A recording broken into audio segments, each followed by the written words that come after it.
A lot of people don't want regulation, but let me make the base case for why everybody in this room wants it.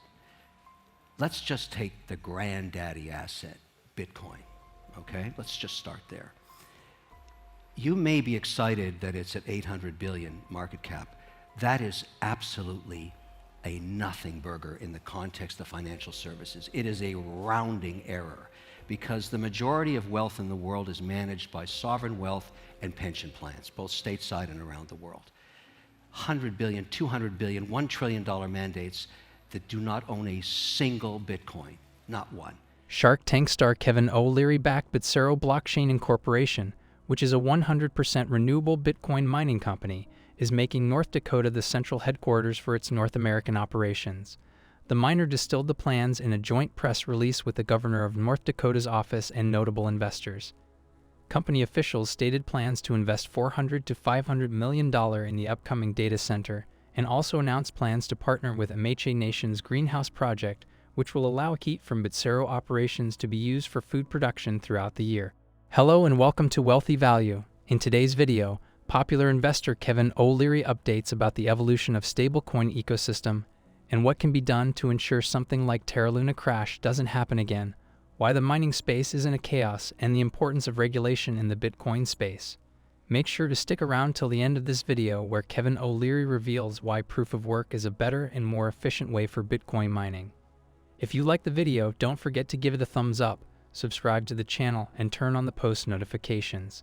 Let's dive right into the video. The promise for what a stablecoin could be is so tremendous and such a huge opportunity that it's okay to experiment with different structures. And so it's also all right for one to go to zero because we're so nascent in this and we're trying these new ideas, and this was one that didn't work. So maybe going forward, using algorithms may not be as popular as perhaps an asset-based stablecoin, but I look at it this way. Let's say I do this. Let's say I'm indexing for Europe right now, and I'm putting an index together. I'm an indexer, so we service sovereign and pension plans, and there's many people that do what I do. And let's say you're a sovereign fund and you're bringing in 250 million US cash a day because you're an oil magnet or you're an oil country. You want to index that into the S&P, X oil, X airlines. We do that. We get paid for that. So we see fund flows every day. Stable coins could be a huge tool for us. Think about it this way. I want to buy Nestle on the Zurich exchange. I have to take US dollars out of New York. I have to send them over to Zurich, ACH, 3 days. There's other ways to wire it, but if you're going to go bank to bank, there's a know your customer basis. It takes time. It can be done in 12 hours, but there's a lot of fees involved. Then I have to convert it into Swiss francs to trade it. I get clipped for 2, 3, 4, 5 bips on that, no value added.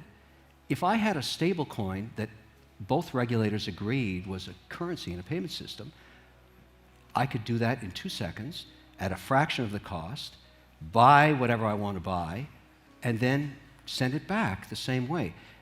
That's worth $1 trillion. That's how big the FX market is in a quarter. Just the fees in that. Now, with that potential, I would love to see some policy, either the Haggerty bill, which I read, the Toomey bill, which I read, both of those make a lot of sense to me, and get some policy around this so I could use it as a tool institutionally. I mean, the mining space is in chaos right now because of ESG concerns. I mean, there's no other way to put it. The market capitalizations of the public miners, which used to be a proxy to the price of Bitcoin, a way for institutions to invest. You could buy a basket of these public miners.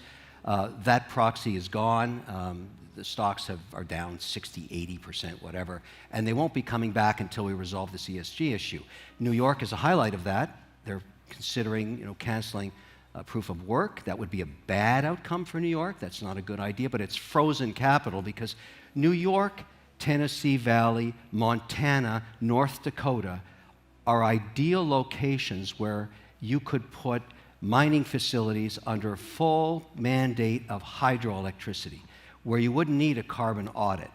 And I think for miners and data centers, that's a huge opportunity. Turkey Point has just been recommissioned by Biden. That's a nuclear power facility in Florida. A lot of interest in that facility for providing power for data centers. It's not just Bitcoin mining we're talking about here.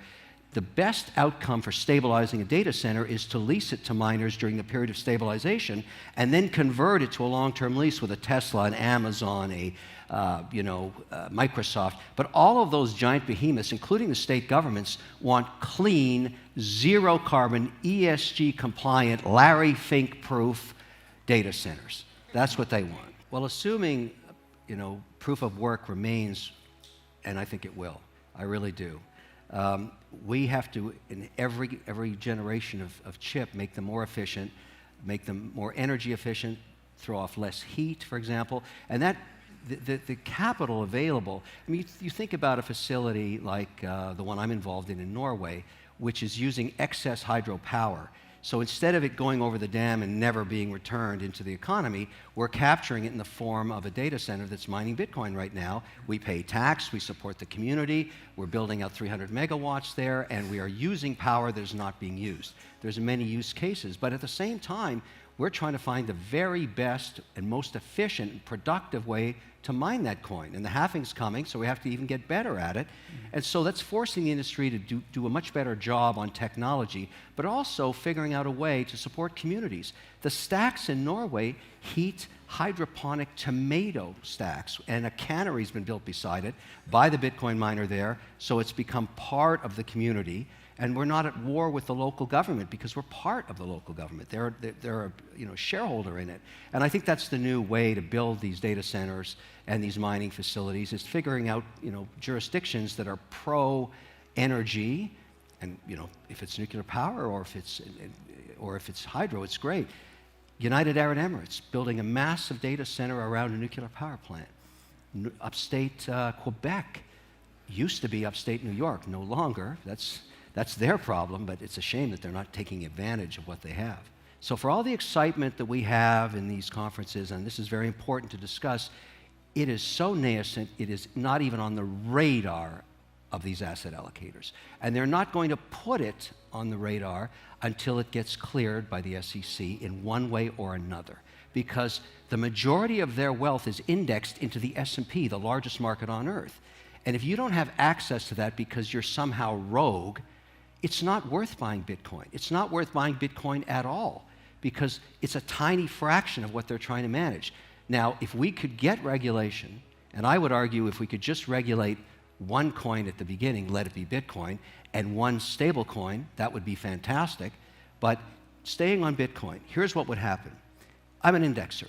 I asked the sovereign wealth, what allocation would you put into Bitcoin? And the typical mandate for those guys, we have 11 sectors of the S&P.